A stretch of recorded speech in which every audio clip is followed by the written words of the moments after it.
कब तक वो ये सब करता रहेगा? और तुम कब तक ये सब बर्दाश्त करती रहोगी?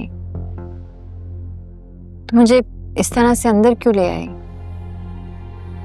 ताकि कोई देख ना ले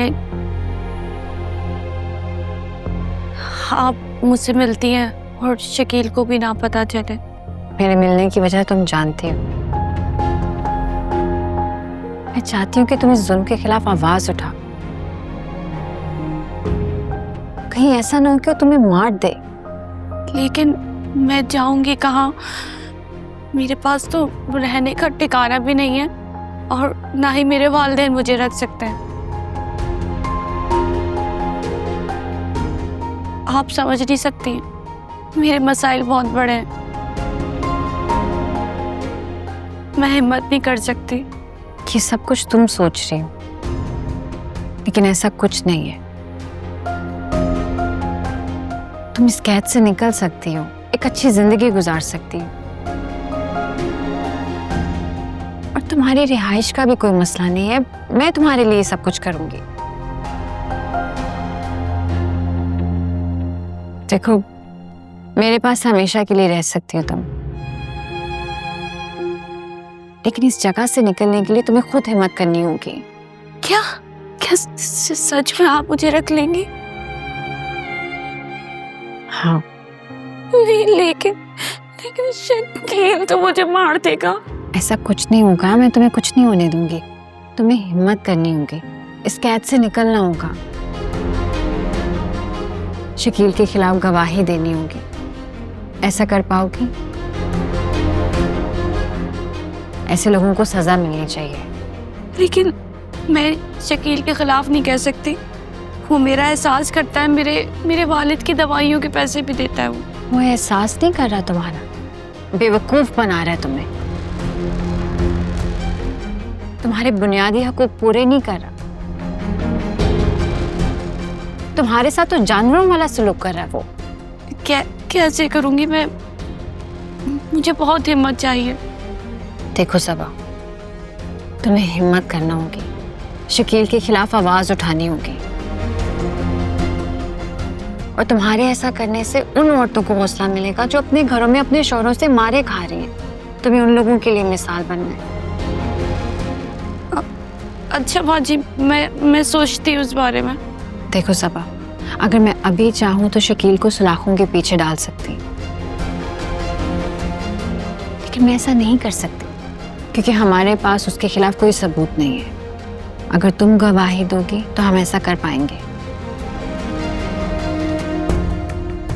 अगर तुम आज ये कदम नहीं उठाओगी तो जिंदगी भर नहीं कर पाओगी। तुम्हें हिम्मत करनी होगी। प्लीज सोचो मेरी बात पे।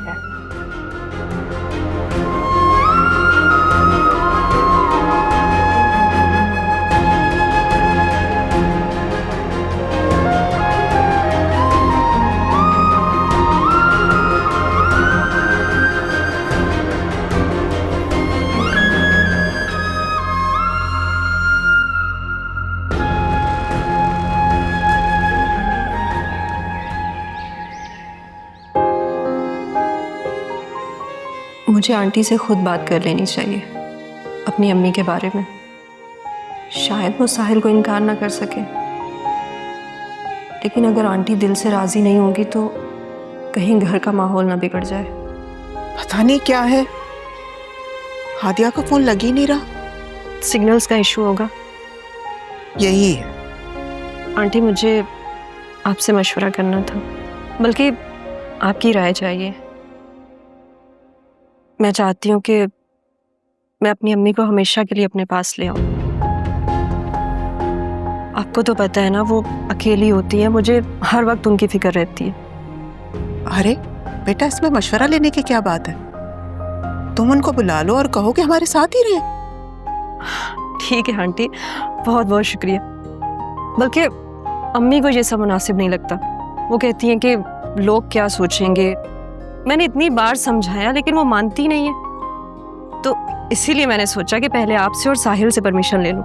मैं उनको बताऊंगी कि आप दोनों को कोई मसला नहीं है। हाँ बेटा, आजकल के जो हालात है ना, इस माशरे में लोग ऐसे ही बातें करते हैं। तुम परेशान ना हो, चलो मैं अभी उनको फोन करती हूँ।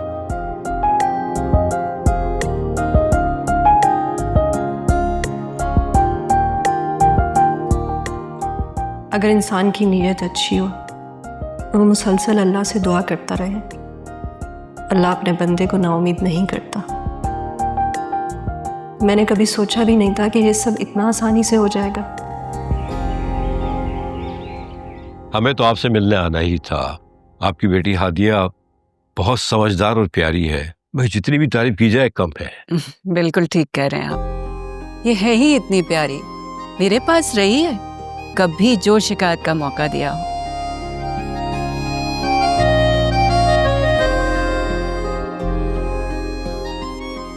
अंकल आज खुद आए हैं। इनका यूं अचानक आना मुझे हैरान और परेशान कर रहा है।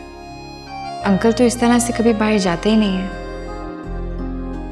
हादिया आप सब लोगों की भी बहुत तारीफ करती है और ख़ास तौर पे अहमद साहब आपका बहुत बहुत शुक्रिया। आपने मेरी हादिया को बिल्कुल बाप जैसा प्यार और शफकत दी है, वरना अपने वालिद के इंतकाल के बाद तो ये बिल्कुल टूट सी गई थी। हादिया है ही बहुत अच्छी बच्ची। आज मेरे आने का एक मकसद है। मैं अपने बेटे फुरकान के लिए हादिया का रिश्ता मांगने आया हूँ।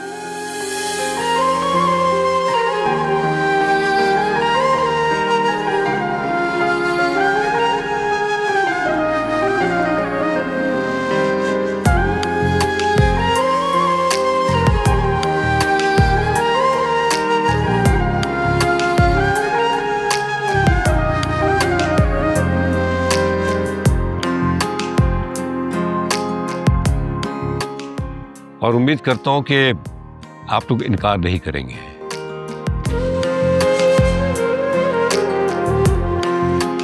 क्योंकि मैं जिस लड़की को अपने घर में लाना चाहता था वो तमाम खूबियां हादिया बेटी में मौजूद हैं।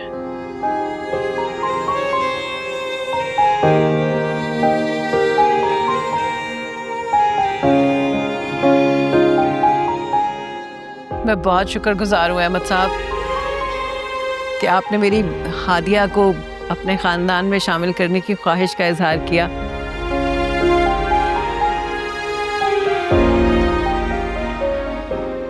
मगर हादिया की राय मेरे लिए बहुत अहमियत रखती है।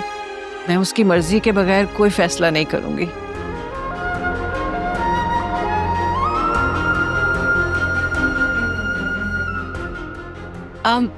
बस भाई साहब आप हमें थोड़ी सी मोहलत दीजिए, जल्दी आपको जवाब दे देंगे। मैंने शादी करने का कभी सोचा भी नहीं। अब अहमद अंकल को कैसे इनकार करूंगी? जी बिल्कुल ठीक है, लेकिन जवाब हाँ में होना चाहिए।